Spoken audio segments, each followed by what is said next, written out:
Hello everybody, thank you for joining us. Today we are going to draw a posture or an action pose in which a person is trying to get some cover. Cover as in when instinctively a person places the hands behind the head as if something is falling or tries to avoid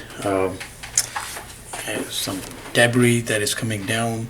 So it is, I guess, a very often seen view, but something that is, it becomes, I think, passive after a while. But when it comes to, if I were to ask that, I mean, we have to illustrate this now, it would immediately become something that very, very interesting. And that's what's happening here. There's the head. Head will, of course, be, the person will be looking down. There's the top of the head, there's the brow, and the nose will be right there. So we can get that detail out of the way. So there's the detail of the brow. There is the ears, if visible. I guess they probably won't be, but if visible, just a hint of them on either side there. Maybe a hint of the face from the side, if that angle allows it. Otherwise, just the nose and the brow here will do for now.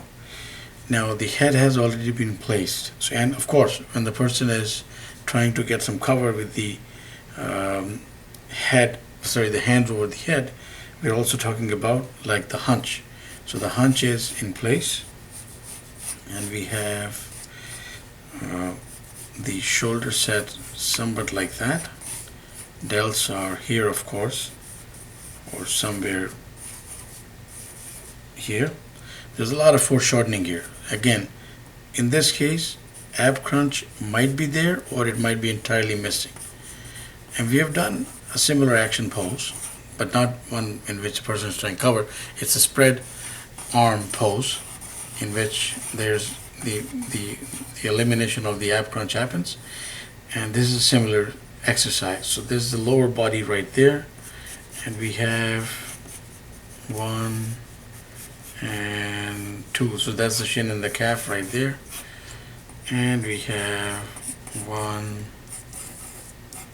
shin and the calf and 2.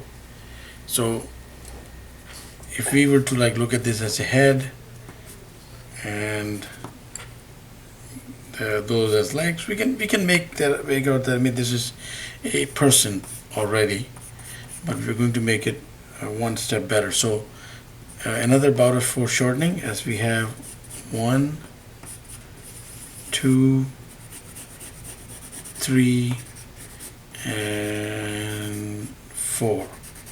So there's the hand, there's the forearm, elbow, upper arm going into the delt. Similar exercise here. Now we will try like 2 or 3 different placements here, but one is here, 1, 2, 3, and let's make it 4, because we also have to give it some angle. We're not looking at this necessarily right from straight on. If it's straight on, then we have the hand here, but if not, we have the hand showing just behind the head in this case, and here it's covering the head. So I mean, it's just a little more dynamic to work with. Now let's play around with some options, and this can be a lot of fun. So this first placement,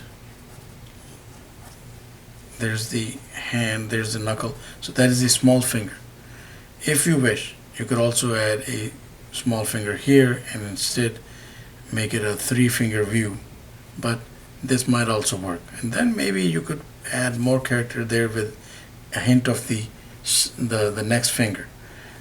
We have the wrist going into the forearm, going into the upper arm, and there's the delt. Okay, so then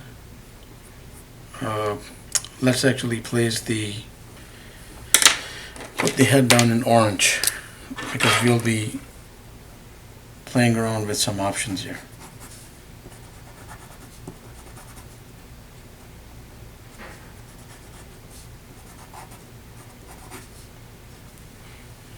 head is there.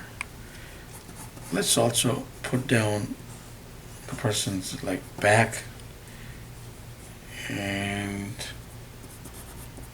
there's the chest area, the chest, and then of course there's the lower part of the body, the lower torso.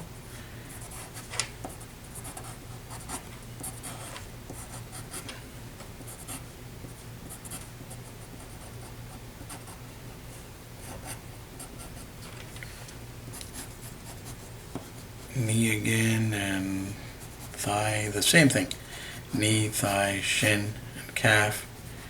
And of course we have the ever important foot showing from that angle.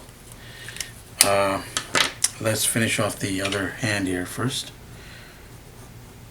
So in this case, showing like that behind the head here. There's the butt of the hand. It's going into the elbow right there, and of course there's like foreshortening here, like there's quite a lot of foreshortening, but we have to make this a little larger. Sorry, it goes all the way there, and that is one placement. Now we can also move the hands in like further. We can place this differently. We can bring this hand down, have the forearm and elbow going just like that up here, right from this angle. But this is, I think, more dynamic, like it's, you know, more spread out, more natural. But then we can bring these hands closer, like so. That's very easy, but we have to move this apparatus a little bit inward and this a little bit up. And if we do that, we have the elbow right there. This, all the anatomy moves up, and hand sees the placement right around there. And similarly here, we can even interlock their fingers if we want, if we have to, or one hand can go above the other. So let's actually do that with a, probably, let's try to grab a different color for it.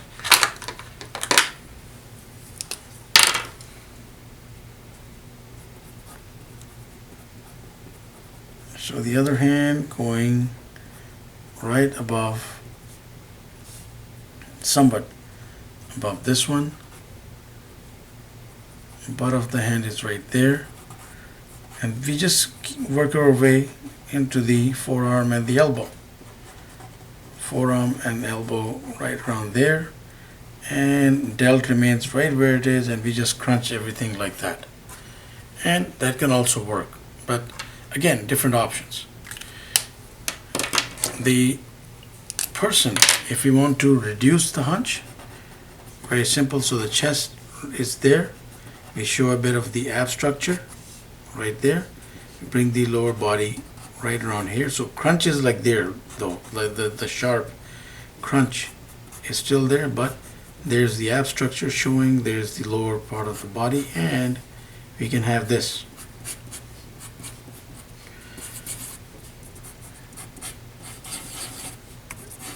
Excuse me. The person kneeling.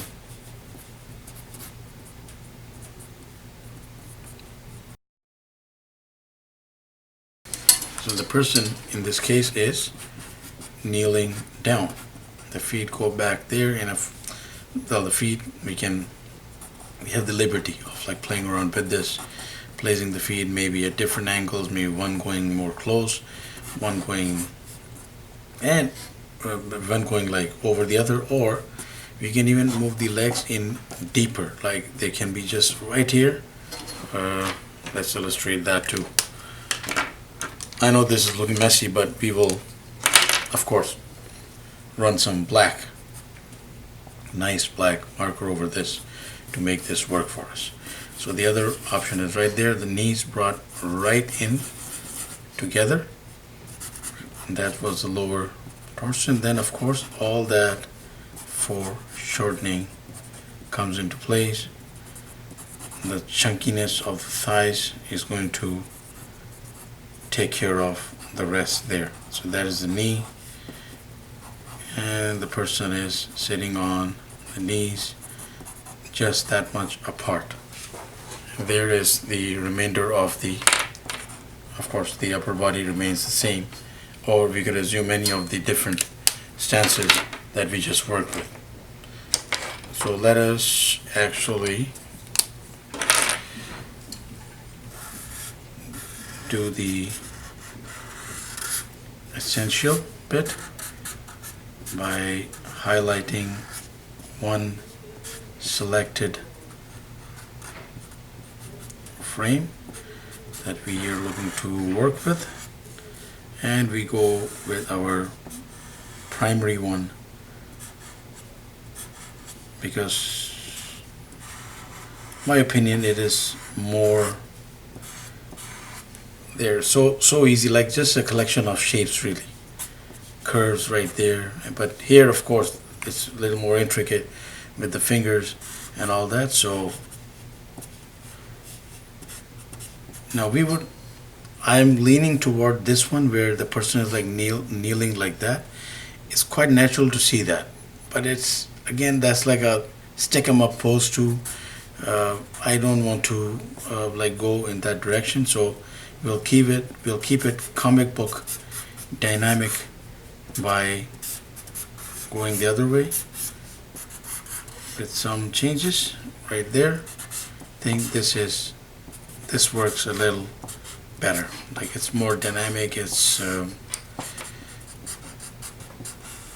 think it's more striking, like it's we can do a lot like with this particular pose here. So there we have it, person trying to get some cover, and of course we will put in all the tones accordingly, according to the light source, according to what the person is wearing.